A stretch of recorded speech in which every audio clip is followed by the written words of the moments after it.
As dusk slowly settled over New York, the city was wrapped in a cold, drizzling rain that seemed to weep for something forgotten. The droplets fell gently but persistently, pooling on the asphalt and bleeding into silvery streaks that shimmered under passing headlights. People bustled through the streets, tugging at their coats, quickening their steps, eyes darting forward without truly seeing, too caught up in their orbits to notice anything beyond them.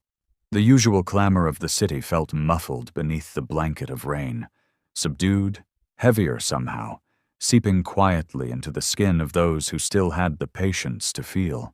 Beneath the modest awning of an old butcher shop, where the warm, yellow glow from within fought valiantly against the chill outside, sat a German shepherd, perfectly still. Its shadow stretched long across the wet brick pavement, trembling faintly whenever the wind howled past. Yet the dog itself didn't move, didn't flinch, didn't retreat, and didn't advance. Its body was soaked through, the once thick coat now matted into heavy, grimy clumps that clung to its frame and reeked of dampness. Rain mixed with dirt had crusted into muddy patches on the fur that once bore pride. Here and there, bald spots revealed weathered skin marked with scars, silent relics of battles fought and missions completed, now forgotten. And yet, despite its gaunt and weary frame, the dog held a posture unmistakable in its dignity. Back straight, front paws neatly placed, head slightly raised, eyes fixed on the glass window ahead, where rows of crimson meat were displayed in neat order.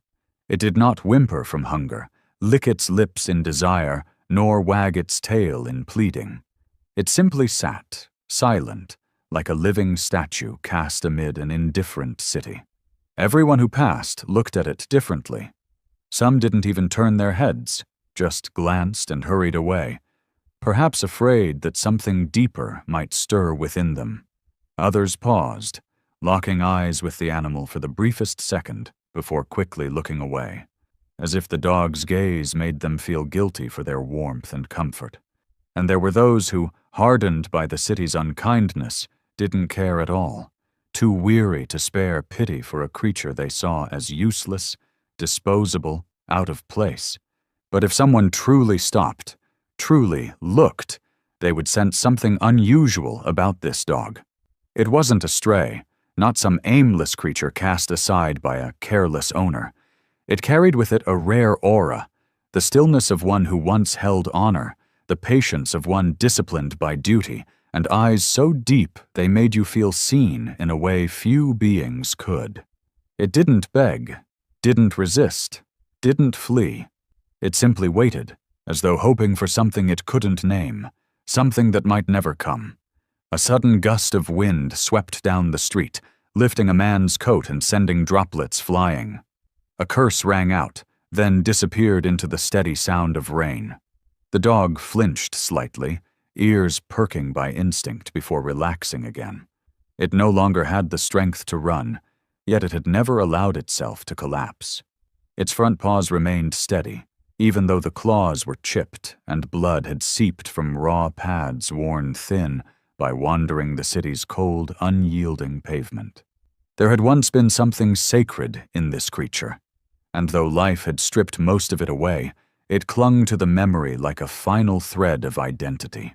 Among the hundreds of thousands of lives rushing through this place, few would guess that this dog had once been a hero, once a part of something greater, once loyal to someone, once alive with purpose. Now all that remained was the unending rain, the encroaching darkness, and a silent, thin figure that the city refused to notice. But within those eyes, deep, calm, and sorrowful, something achingly human still lingered: hope. And it was that faint glimmer, that last ember of belief within its gaze, that made passers-by feel inexplicably unsettled. They could sense, even without understanding why, that this animal wasn't harmless in the usual sense, but rather that it had once belonged, had once mattered, had once been respected. The way it sat, despite the hollowed frame, the tangled fur, the trembling legs, held a quiet, inexplicable solemnity, It wasn't the posture of a stray, not the timid crouch of a beggar, but the poised, alert stillness of one trained to wait, to obey, and to never break formation. Its neck lifted slightly, back held straight despite exhaustion, ears standing tall, gaze unwavering. Everything about it whispered that something sacred had once been entrusted to this dog. And though forgotten, it still held fast, as though such duty had fused with its very being. Its eyes did not merely hunger, they understood, and perhaps it was that understanding that made no one linger long. People looked, then turned away, as though the dog's stare reflected something inside themselves they couldn't bear to face, a guilt they dared not touch. Some may have recognized in a fleeting moment that this creature had been trained, but quickly dismissed the thought, whispering to themselves, "No, it can't be," before moving on. Because to admit the truth would be to acknowledge that this world is often most cruel to its most loyal souls. In truth, Maverick, the name he once answered to, had belonged to a world where loyalty was sacred, and every command carried the weight of life and death. He had been a proud member of the K9 unit, meticulously trained, deeply loved, and treated not as a pet, but a partner. But everything began to unravel on a single fateful day. A routine operation turned nightmare. During a pursuit of an armed suspect, Maverick was shot in the hind leg, a wound that spared his life, but stole the agility that had made him legendary. His act of courage saved his handler, Officer Jack Monroe, but it also ended his career. He was meant to retire in the arms of his closest companion. Jack filed the papers, signed every form, even prepared a backyard for Maverick to roam freely without pain. But amidst bureaucratic chaos and overlooked mistakes, Maverick was mistakenly sent to a shelter, one where aging dogs no longer deemed adoptable were quietly tagged for disposal. That's when a man, known only later as the previous owner, came and took Maverick, not out of love, but for his agenda. That man ran an illegal guard dog operation, where dogs were tools, not lives. To him, Maverick was a bargain, obedient, well-trained, and non-aggressive. But what he lacked, and could never understand, was the bond Maverick had once shared with Jack. A spiritual connection that couldn't be bought. When Maverick refused to carry out senseless commands, when he wouldn't bark at innocence, he was labeled useless.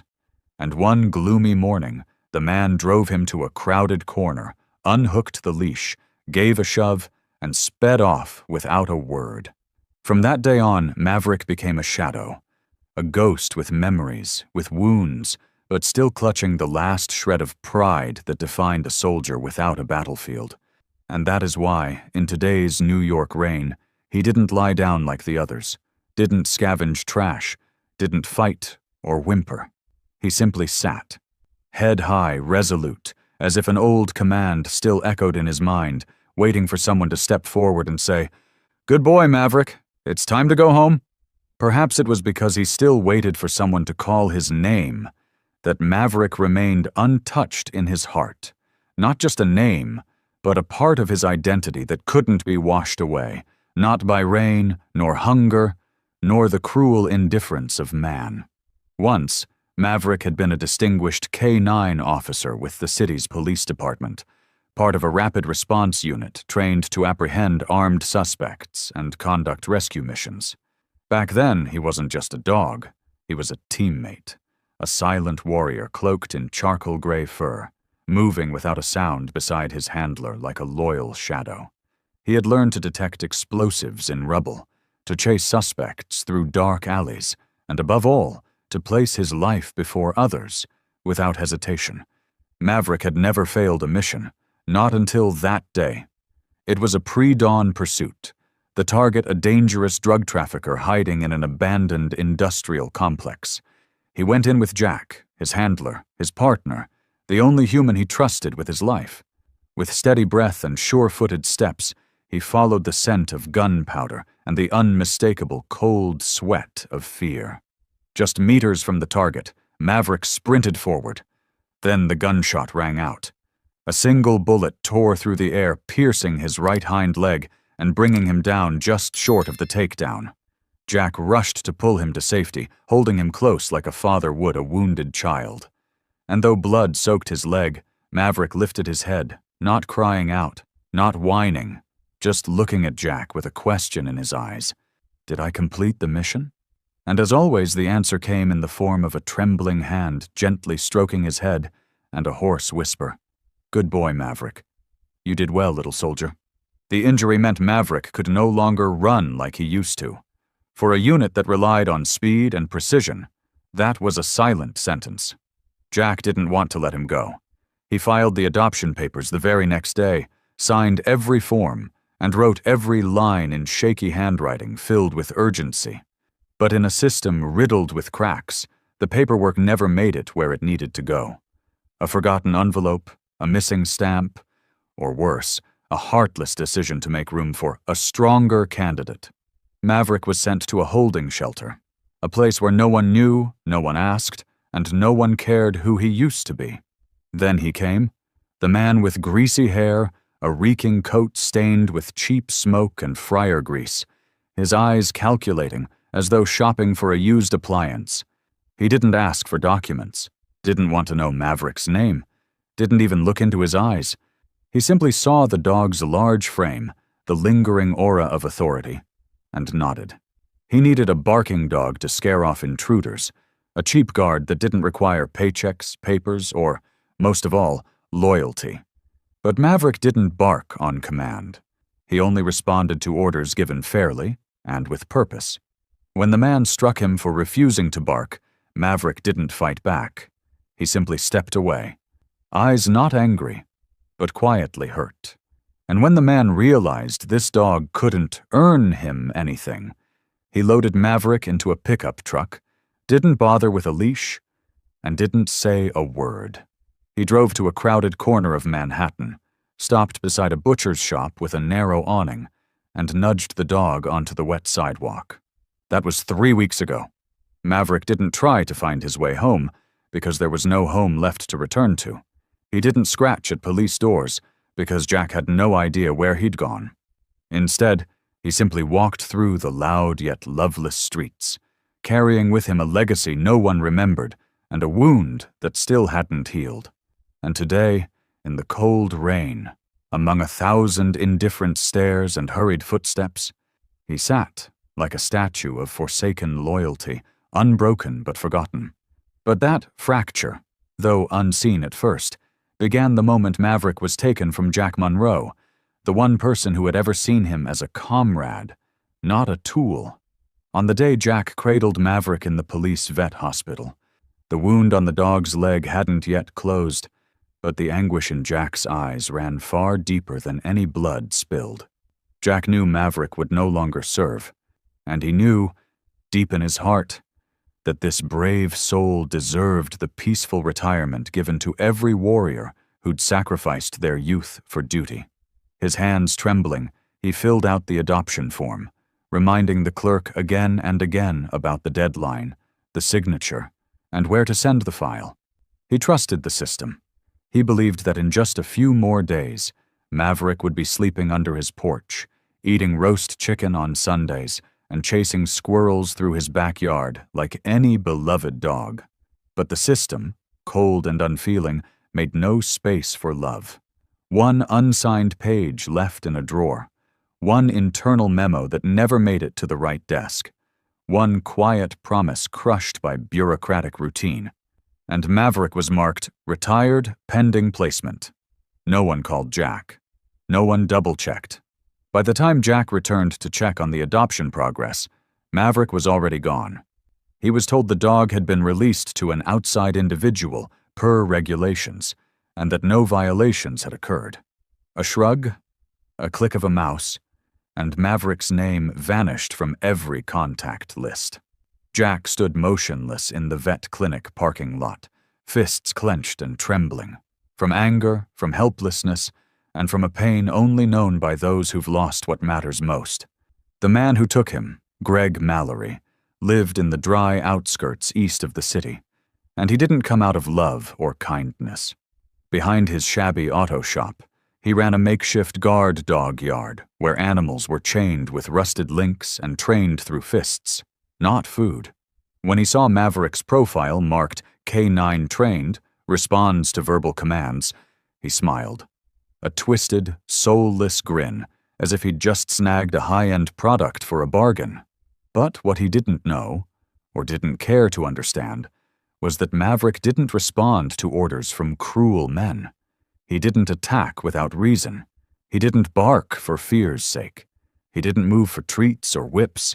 He had once served out of trust, out of duty, out of love for someone he considered family. In the early days at the new place, Maverick was locked in a rusted cage with no blanket, no clean water, and the deafening cries of other dogs pounding in his ears like a cruel echo. Every morning, Greg would toss in scraps and kick the cage if Maverick didn't bark on cue. And then one day, when Maverick once again refused to bark, refused to lunge at a lost child who had wandered too close, Greg snapped. He opened the cage, looped a leash around Maverick's neck, and dragged him to the truck. No words, no emotion. He drove to the busiest street in Manhattan, where no one had time to care, and parked beside the butcher shop's awning just wide enough to block the rain.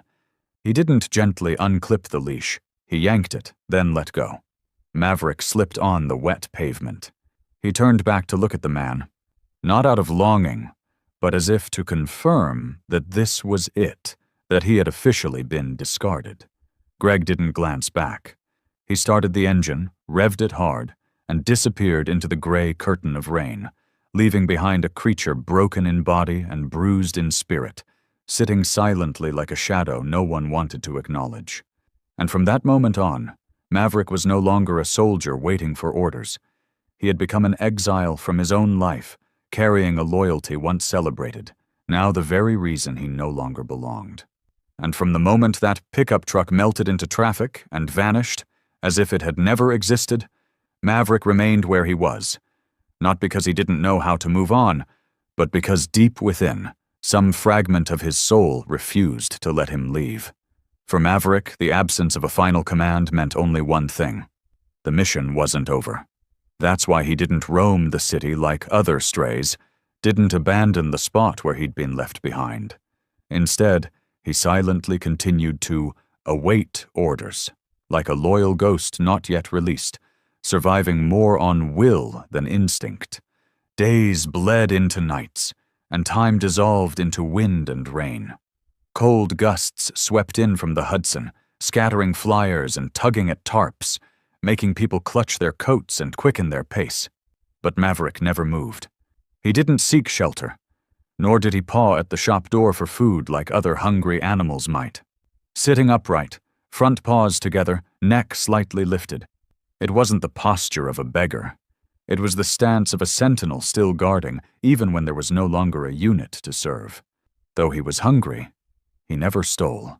Though he was cold, he didn't press himself into warmer corners.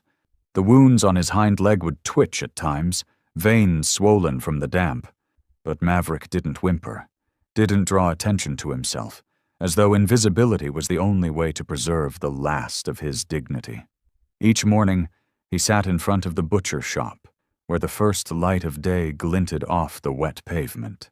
And each afternoon, as the rain returned with relentless rhythm, Maverick remained, drenched but unmoving, eyes following the slices of meat placed on display, not blinking, not reacting, just watching, as if the only thing keeping him alive was the ritual he had been trained for.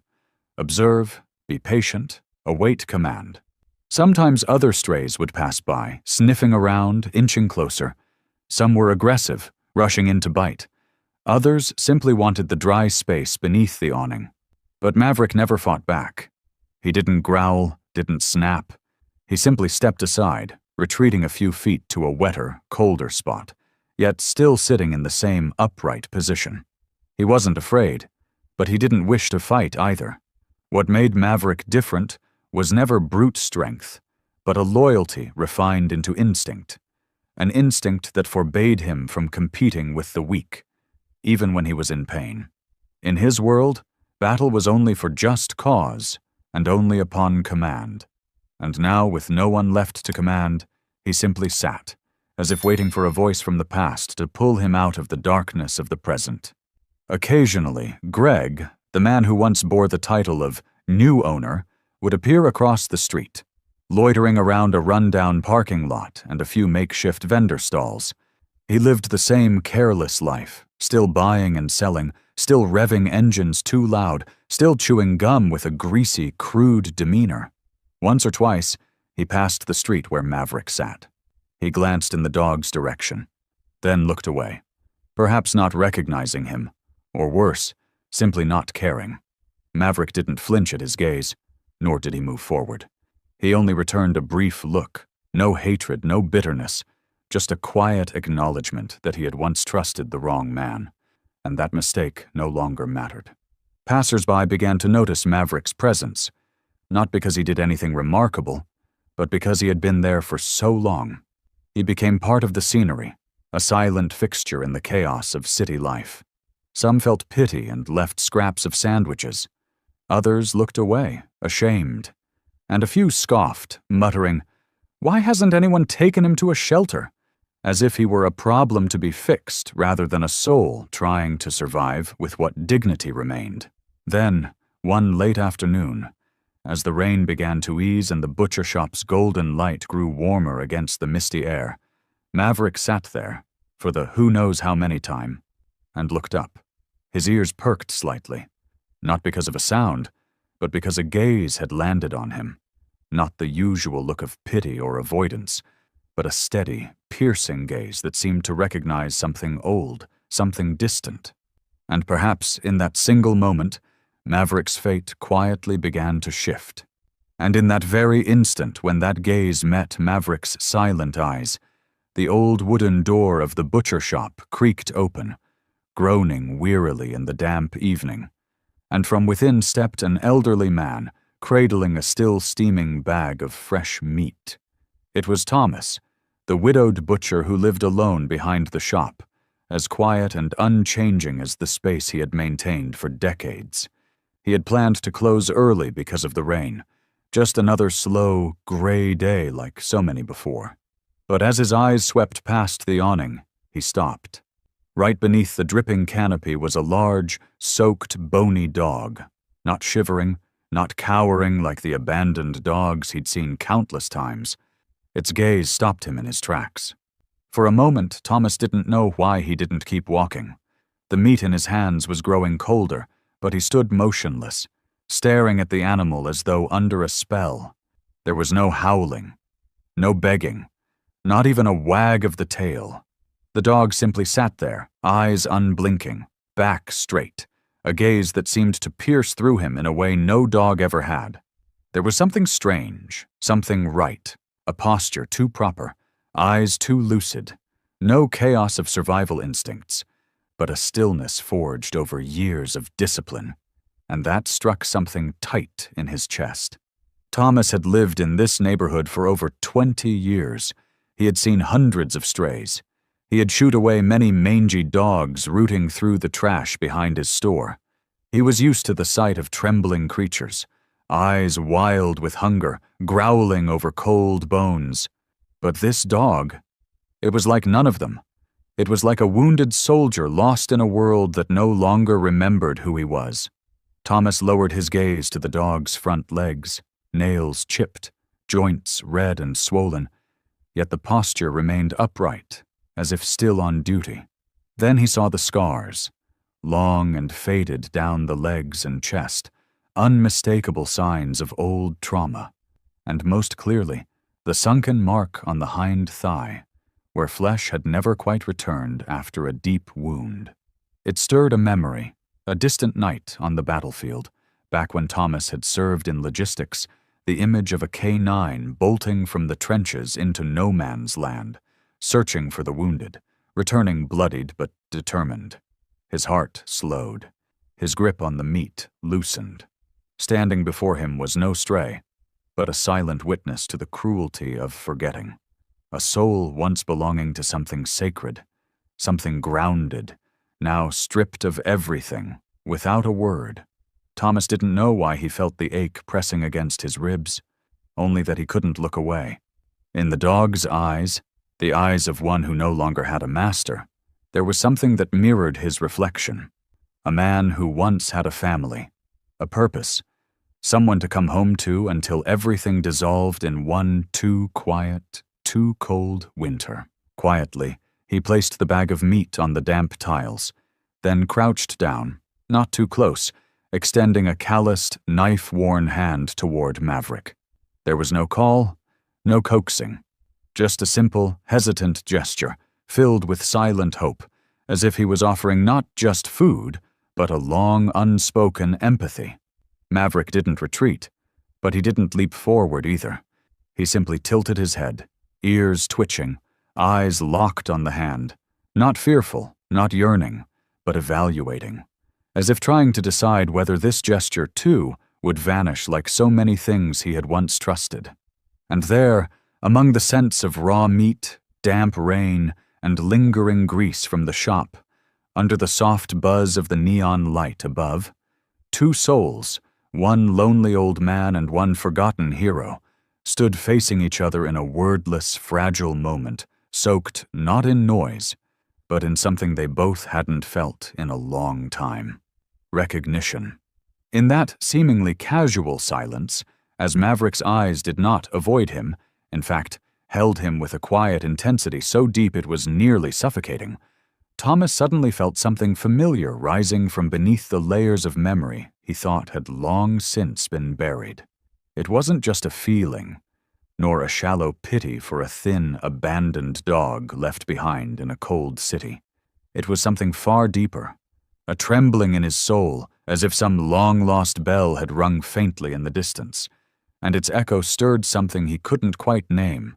Maverick remained motionless, still sitting tall, front legs straight and close together, his neck extended just slightly, head tilted as he looked at Thomas, a posture too deliberate to be coincidence. It was the same posture Thomas had seen years ago when he was a young soldier stationed in a dusty war zone, echoing with the sound of gunfire. He remembered it vividly. One rainy night, his unit was ordered to hold position at a makeshift outpost. It was so cold, sweat had crystallized as salt on their collars. Through the thick mist, he had seen a K9 dog sitting beside a guard. No leash, no commands, just two beings keeping watch in silence. That same posture, that same gaze, that same self-discipline that required no restraint, now stood before his butcher shop, in the heart of noisy New York. He couldn't take his eyes off the animal. Every movement Maverick made, even the slowest blink, the way his ears shifted subtly at the sounds echoing from the street, all carried purposeful awareness, not animal instinct. There was nothing natural about him, not like other strays. He ignored the traffic, flinched at no horns, didn't rush toward food. He simply watched, calculated, took note, like a soldier trained to survive through thought, not panic. Thomas even noticed how Maverick shifted his weight when adjusting posture.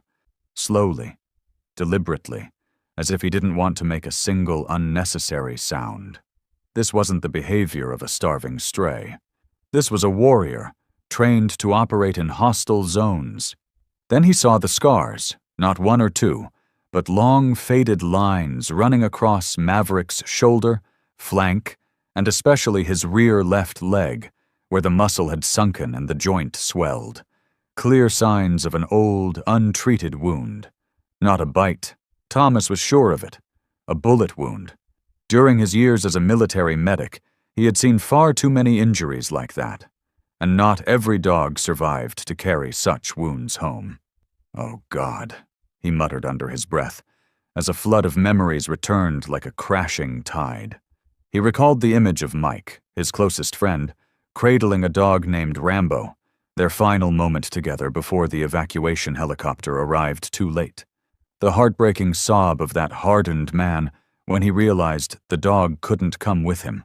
Rambo was left behind, and silence forever haunted Mike's eyes afterward. From that day, Thomas understood something deeply. Four-legged warriors were never just dogs. They were comrades. They fought like soldiers, died like soldiers, and, heartbreakingly, they were forgotten like broken tools. And now Maverick, the dog sitting before him, was reliving every image, every loss, every ache Thomas had never truly let go. Perhaps Greg, the man who had once owned Maverick, never understood any of this. He only saw a powerful frame that could serve as a threat. He never saw the eyes that had stared down death without blinking, the feet that had crossed broken ground to search for buried lives, the heart that once beat for someone else. And when Maverick didn't meet his shallow expectations, he threw him away like an old shoe. Thomas realized then. His hand was still extended, unmoving, steady, waiting for even the smallest response. Yet Maverick stayed still, eyes locked onto him, as if reading every wrinkle on his aging face, searching for traces of a former commander, a familiar voice, a reason to trust again. And in that gaze, the gaze of a soldier without a unit, Thomas saw the loneliness he had tried to bury for years, the kind that lingers in those who once belonged to something greater, only to be cast aside without ceremony, as if their presence had never mattered. His chest tightened. All his life, he believed he'd grown used to silence, to death, to loss, and to letting go. But now, in front of those eyes, in front of that posture, he understood some things, no matter how deeply buried, awaken again when someone is quiet enough to listen. And so, he whispered, his voice thick with emotion, "You're not astray, are you, kid?" When those words slipped from Thomas's mouth, bursting forth from a place deeper than thought or speech, he knew he wasn't expecting an answer. He was simply admitting something his heart had long known, something his mind had resisted. Maverick's unwavering gaze wasn't one of hunger. It was the look of a soul that had been betrayed, carefully gauging whether another outstretched hand would lead to yet another unearned loss. Thomas realized he too was being assessed, not with suspicion, but with a silence filled with pain and dignity.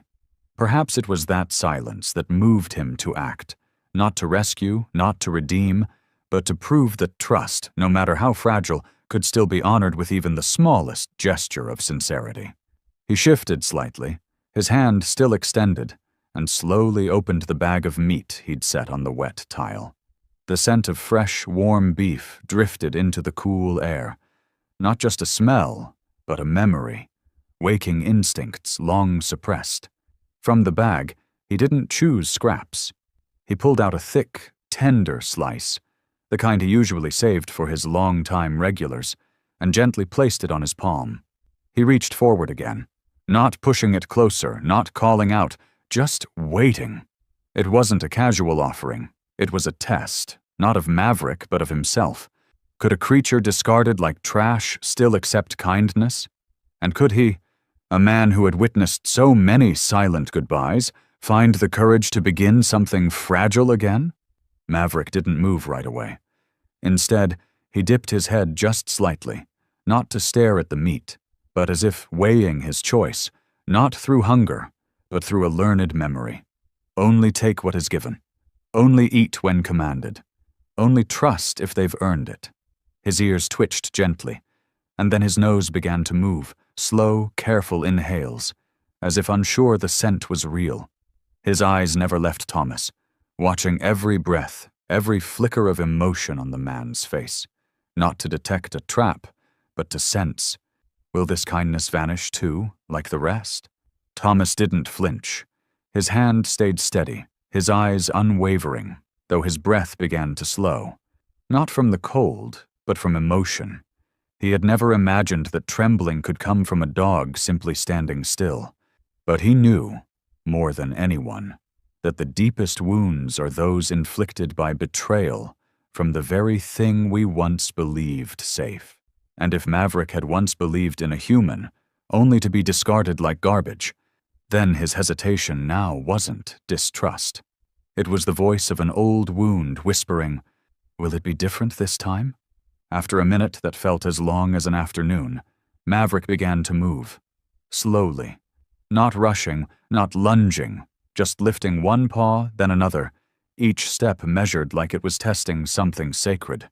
When only a hand's width remained, he stopped. His eyes flicked to the meat, then back to Thomas's face. One last question. Only when he was sure there would be no sudden movement, no scolding voice, no demanding stare. Only then did he lower his head, gently taking the meat between his front teeth, as delicately as if it were a sacred offering. Thomas didn't move. He didn't pull his hand away. He simply watched the act unfold like something far greater than the sale of meat, something weightier than the sum of all his days behind the butcher's counter. The slice was taken with a slowness almost ceremonial, like a ritual, a recognition, the prelude to a long, quiet symphony the two of them would write together. Maverick stepped back after the bite, didn't ask for more, and didn't lick his hand. He simply sat again in his old place and resumed watching. Not with suspicion now, but not yet trust either. As if saying with his eyes, "I'll wait and see if you're truly different." And Thomas, with the warmth of the meat still lingering in his palm, bowed his head slightly, as if honoring a ritual no one had ever taught him. A ritual without words, but filled with understanding. Trust is not begged for. It must be offered. And even though Maverick had accepted the piece of meat from Thomas's hand with a quiet reverence, he didn't lower his head to eat it right away like a starving stray would. Instead, he stayed perfectly upright, the meat still resting in his mouth as he chewed slowly, cautiously, each motion deliberate, as if he were measuring every fiber of the flesh more out of wariness than satisfaction. With each subtle movement of his jaw, his eyes flicked back to the man who still sat across from him, unmoving, unhurried, simply observing. And it was that very stillness that made Maverick's eyes all the more alert, as if he had learned, through too many betrayals, that kindness often came with conditions, and generosity was merely a facade waiting to fall. Thomas saw it all. He saw how Maverick ate, not with desperation, not with panic, and recognized the unease the dog was trying to hide. This wasn't how a hungry animal responded to food. This was how a betrayed soul tested the new limits of its world. There was something in that slowness, in those watchful eyes, that stirred a strange ache in Thomas, as if he were seeing a version of himself, sitting alone years ago in a dim apartment after the army, staring wide-eyed into the dark, not because of nightmares, but because he no longer knew what tethered him to the world. And just like he had once withdrawn behind invisible walls, Maverick, too, was drawing a silent circle around himself, one that anyone who stepped into would be measured against the memories of broken trust. Maverick finished the first piece, then stopped. He didn't look up to ask for more, didn't move closer. His head dipped slightly, but his eyes stayed locked on Thomas, tracking even the smallest of movements, as if any sudden shift might signal danger. Thomas said nothing, just let out a long, quiet sigh. He understood. That small act, that first bite, wasn't enough to undo the wandering years, wasn't enough to mend the deep wounds of a creature once trained to trust, to serve, and then discarded like something used up. And when he recalled a story shared by someone who had worked in a training center, "Some retired K-9s won't eat without a command. They don't understand the mission's over." The realization struck him hard. Maybe Maverick had been waiting all this time for that final command, waiting until his hope simply wore out. Greg, the heartless man who once owned him, likely never grasped that the dog he abandoned wasn't just an animal, but a soldier molded to fight for people, not against them. Maverick was never meant to be some decoration under a stairwell or a tool to snarl behind fences. Greg never had the patience to look into Maverick's eyes, nor the compassion to ask the question that Thomas now held trembling in his chest.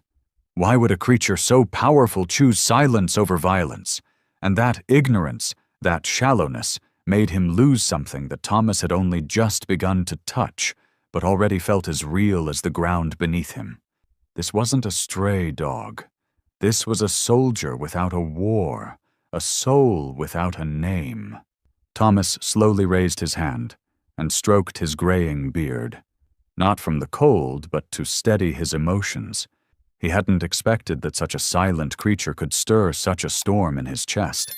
And then, as if moved by something greater than pity, he bent down again to the bag of meat. This time he didn't reach out to offer it by hand.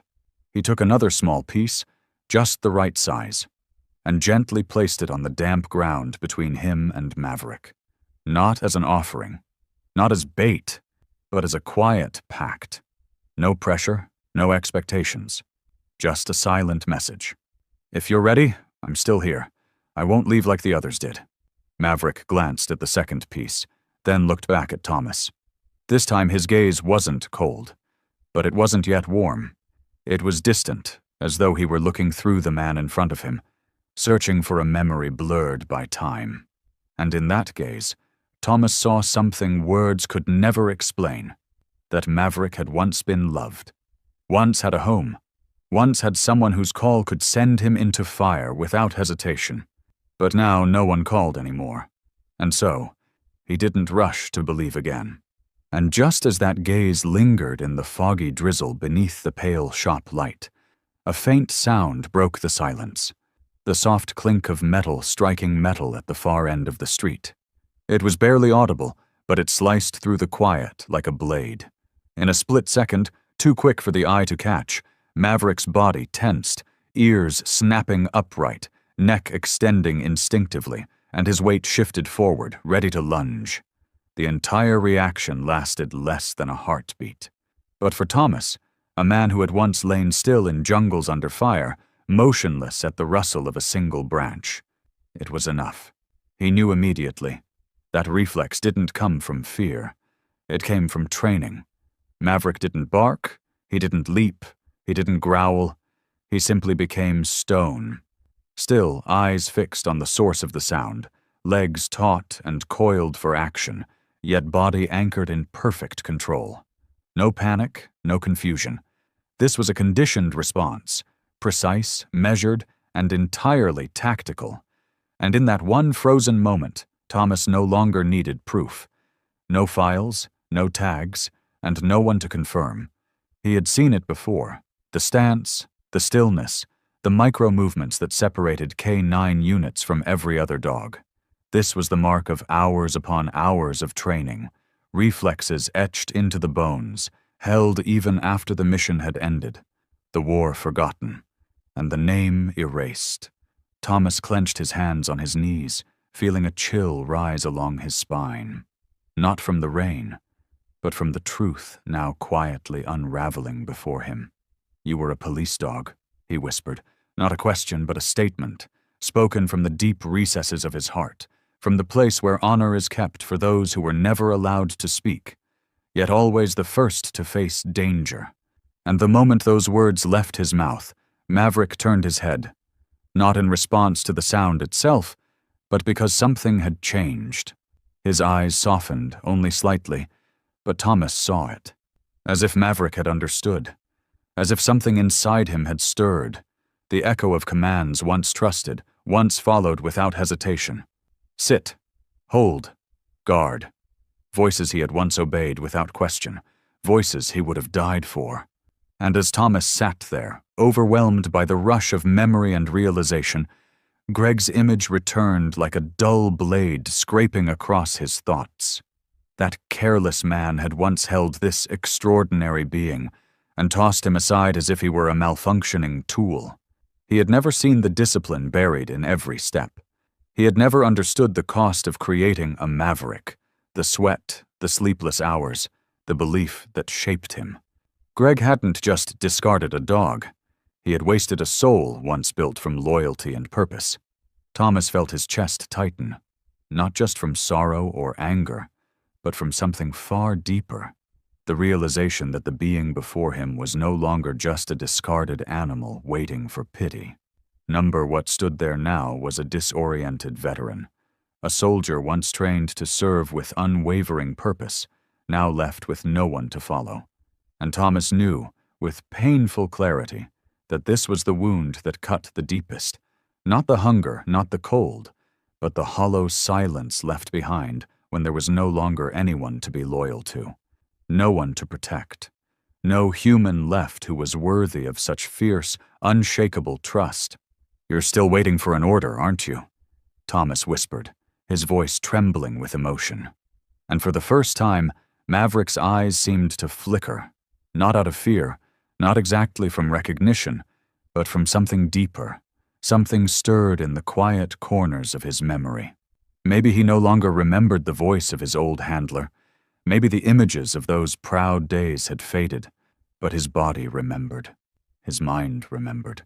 And now, sitting in front of him was a man who didn't bark commands, didn't push him away, didn't force anything. Just sat there in silence, offering a quiet kind of understanding. In that moment, the instincts of a retired K-9, instincts once trained for obedience and duty, became something else, a fragile but miraculous bridge between two lonely souls. A single flinch, a single glance, and the distance between them began to close. And it was in that fleeting flicker of Maverick's gaze, hovering between instinct and memory, that Thomas knew he couldn't move forward like the others had. He couldn't give orders, couldn't call out, couldn't force anything. What Maverick needed wasn't a voice to obey, but space to choose. Not a leash behind an open door, but the door itself, quietly ajar. Thomas reached behind him, hand brushing the cold grain of the butcher shop's back door, closed since they'd arrived, and gently nudged it. No creak, no sharp motion. Just enough for it to open a crack, just enough for warm light to spill out onto the damp brick ground and slowly creep toward Maverick's trembling paws. There was no invitation, no command, not a word broke the stillness between the old man and the forgotten dog. Thomas stayed where he was, arms resting at his sides, eyes never lingering too long, afraid that expectation might turn into pressure. He knew, a warrior like Maverick, raised inside the rigid walls of obedience, he needed silence to make his first real choice. And maybe that choice, though painful, would be the freest he'd ever made. Maverick didn't move. Not yet. He stared at the open door like it was something sacred and suspicious all at once. The light spilling out was warm, like the scent of safety he'd long lost and no longer dared to run toward. He lowered his head, not in fear, but caution, as if bracing for a stick, a kick, a cold voice snapping at him to leave, like all the other times he'd stepped where he wasn't allowed. But nothing came, just the breeze brushing past Thomas's worn coat, and the light, patient and steady, painting the pavement without insistence, without retreat, like the man's own quiet offering, unwavering, undemanding, undeserved. Thomas remained still, watching, not commanding, and maybe for the first time in years, he realized he didn't need to speak to be heard, didn't need to hold on to keep someone close. He only needed to open the door and wait. Because if Maverick walked through, it wouldn't be out of training or habit. No echo of heel or in position would be guiding him. It would be his first real decision since being discarded. A choice made from trust, not orders. Maverick shifted. Barely. One front paw moved forward, then paused. He looked up at Thomas again, the steel caution in his eyes now clouded with something harder to name. Doubt, curiosity, and the faintest flicker of hope. And as that gaze met Thomas's, silent, still, offering no push, just waiting, Maverick slowly set his paw down on the brick. The sound was so soft it might have been lost to the wind, but to Thomas it rang louder than words. He took another step, then one more. Light began to wrap around his soaked, dark fur, illuminating a body once proud, now bowed, but moving forward. Not pulled, not pushed, just welcomed. When the door finally swung fully open, Maverick stopped at the threshold. He didn't go all the way in, but he didn't turn back either. He stood there, caught between past and future, between shadow and warmth, between memory and something like hope. And for the first time in his life, he understood. No one was telling him what to do. No command, no restraint. Just an old man who opened a door and waited, like he'd been waiting for him all along. And so, after lingering at the edge of everything he'd ever known, loss, fear, duty, Maverick tilted his head. His ears twitched at the street's cold whistle. Then, as if the whole world held its breath, he stepped over the threshold. His paw touched the worn wood floor of the butcher shop, a space filled with the scent of raw meat, spices, and a kind of warmth that lived in the cracks of ordinary things. The step made no sound. He didn't bark. He didn't wag his tail. But for Thomas, a man who had outlived comrades, buried his wife, and watched his son leave without ever crying, that moment tightened something deep inside his chest. It felt like witnessing a silent miracle.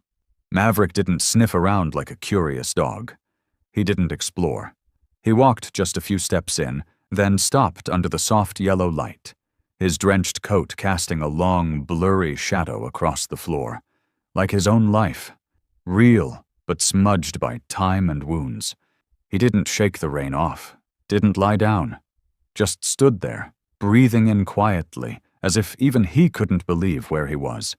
A place with no harsh commands, no cold stares, no sharp voices or tight collars. No one needed him to perform. No one asked what he could do to earn his place. Thomas said nothing. He stayed by the half-open door, fingers gripping the frame as if holding back the wave rising in his chest. He didn't move toward Maverick. Didn't close the door. Didn't clap like people do when a dog behaves. Because he knew this wasn't obedience. It wasn't instinct. It was the outcome of a war waged within Maverick's soul, not just in the few seconds outside, but over years of being lost in a world he once thought he belonged to. Crossing that threshold wasn't simple. It was a quiet declaration. I'm willing to try again, even if the hope is thin as air. Behind them, the shop's lights glowed faintly on the few cuts of meat left on the hooks. The place wasn't bustling, just the low hum of the fridge, the gentle spin of the exhaust fan, and the steady breath of a man watching a creature he never expected to walk through his door. Thomas wasn't the sentimental type. After his wife died, after his son left, he'd trained himself not to expect anyone to stay. But the way Maverick entered, slow, scarred, but still proud, made him feel like he was witnessing something rare, the quiet return of trust. Greg, the man who once saw Maverick as an expired asset, would never understand the weight of that step. To him, Maverick was just a failed dog. Didn't bark on command, didn't attack on cue, didn't perform tricks for approval. But what Greg never understood, and maybe never deserved to, was that some beings aren't meant to please. They exist to fulfill quiet missions no one sees, but are carried in every breath, every step, every look that never wavers from the one they trust. And Maverick, even after betrayal, had never lost that core, the heart of a soldier waiting to be called home. Not with a whistle, but with presence. A promise not to be abandoned. Thomas bent slowly, pulling a clean towel from the bottom shelf, still warm from use earlier that afternoon. He laid it down near the electric heater, not directly in front of Maverick, but just off to the side, a space warm enough to dry rain, quiet enough to feel safe. No words, no extra gestures, just presence. Then he turned, walked back to the counter, resumed wiping knives, stacking boxes, as if Maverick's arrival wasn't extraordinary, but natural, as if this was how it was always supposed to be. After standing still for a long while, Maverick finally lay down. Not curled up, not guarded. He stretched out, rested his head on the wooden floor, and closed his eyes, half-lidded, not out of full trust, but out of a quiet choice to rest. Because maybe, just for tonight, no one would make him leave.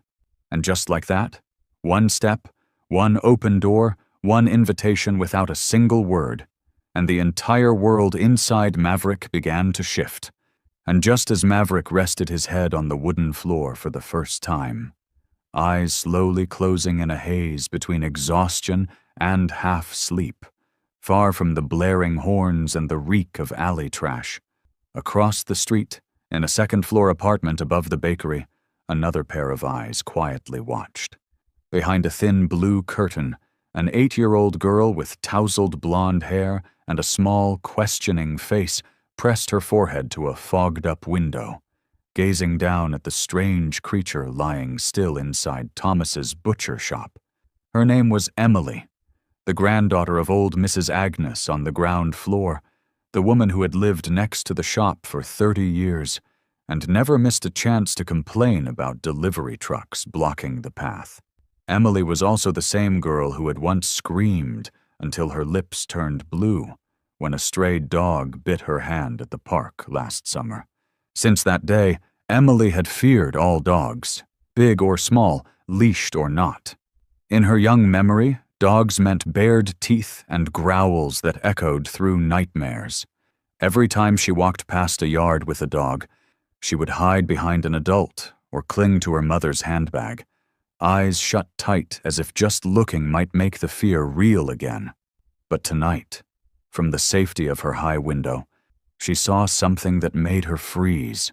The shop door had creaked open in the rain, and a large dog stepped in. No leash, no owner, no commands. And yet, something in the way it moved stopped her breath. It didn't drag its paws. It didn't sniff around with chaotic curiosity. It didn't bark, jump, or act wild like the dogs that haunted her. It was quiet, almost sad, and strangely polite. Emily leaned closer to the glass, her small hands pressed against the wooden frame, as if trying to understand something beyond words. Under the warm yellow shop lights, Maverick's dark fur was still soaked and matted from the rain, but he didn't look dirty or dangerous like the strays she remembered. He didn't curl up in fear or spring forward in threat. He lay gently on his side, legs stretched out, head resting on his front paw, eyes half closed, not quite asleep, but not alarmed either. It was that calm, so human, so measured, that held Emily's gaze. Of course, she was still afraid. Her small heart still pounded at the thought that the dog might leap up, bolt out, do something sudden. But for the first time, inside that fear, something else stirred. Curiosity. Not the playful curiosity of a child, but a quiet question. Why is this dog different? Mrs. Agnes, who always warned Emily to steer clear of those filthy mutts on the street, had no idea that right now her granddaughter was silently watching a creature who, not long ago, would have sent her running in tears.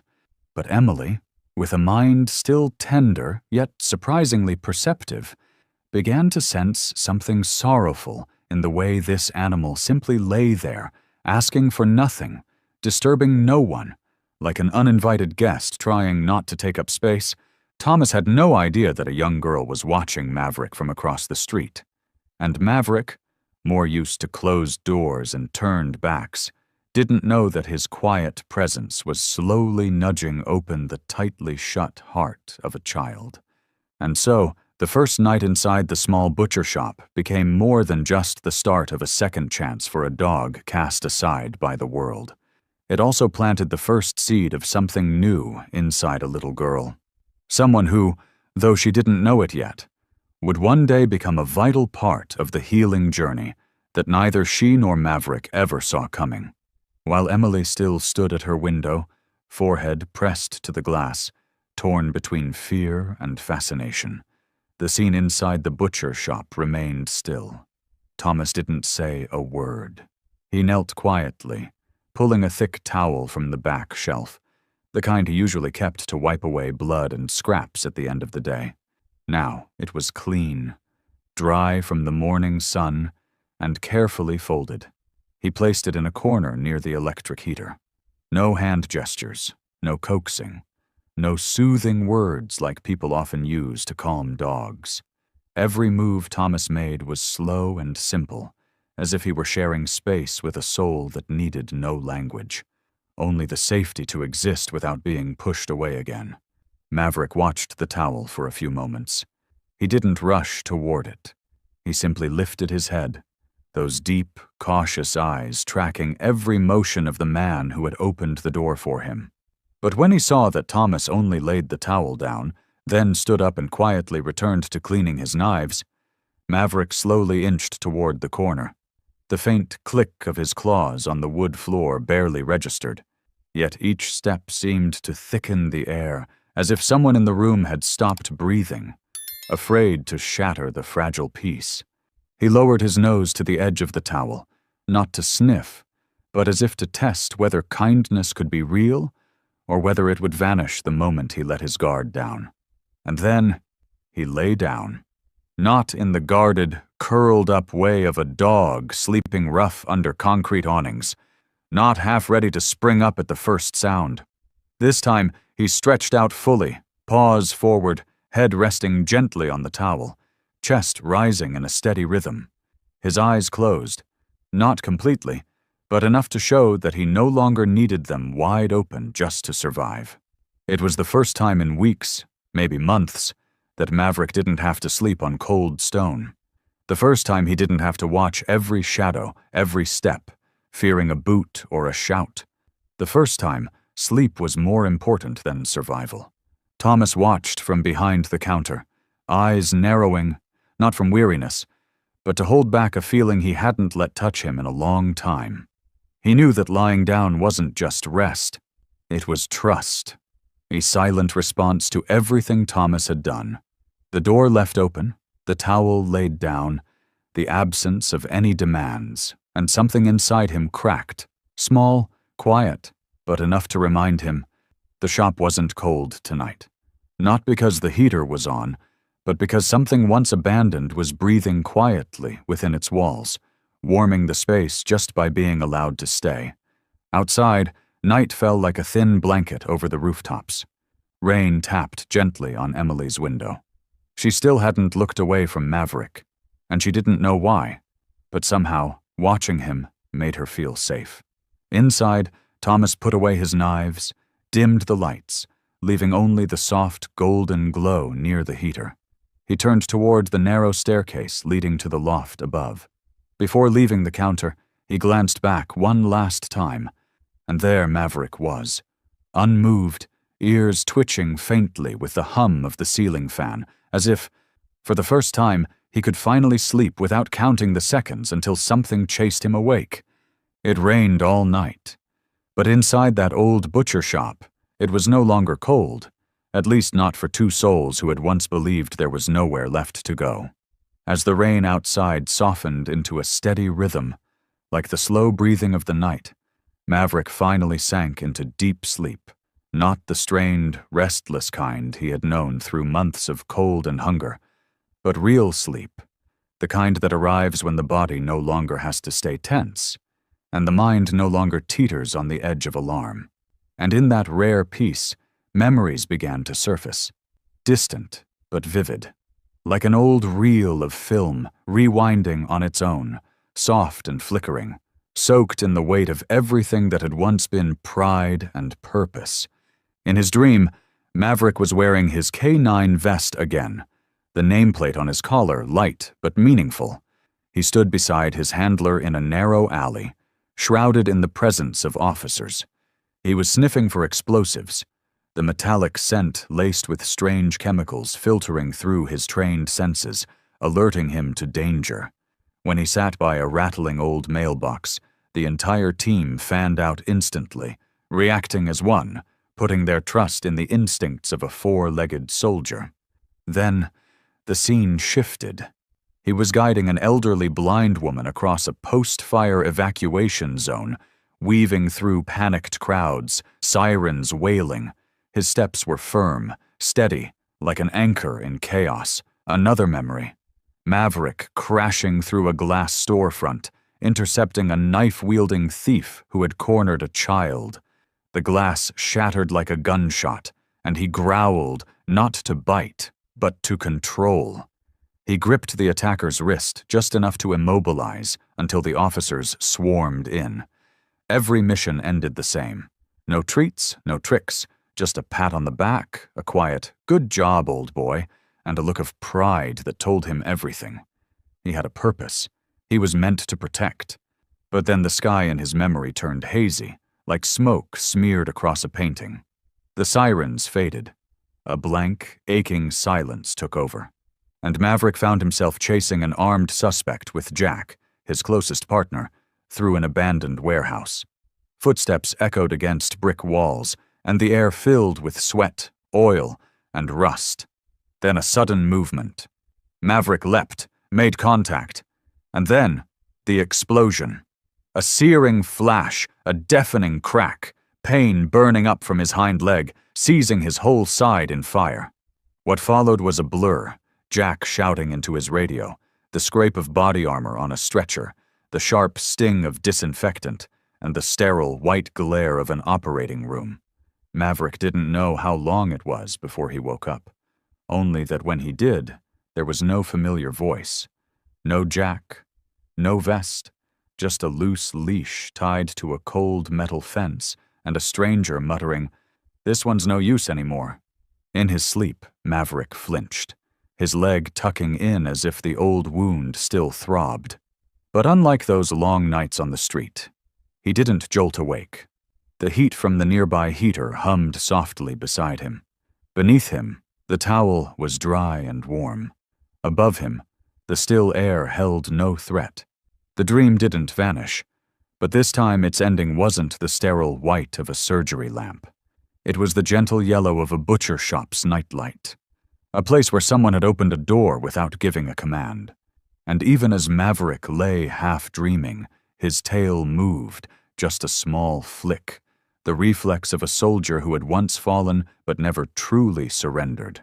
Maverick was still caught between dream and waking, his breath slow and even in the warmth of the room, when something in the air changed.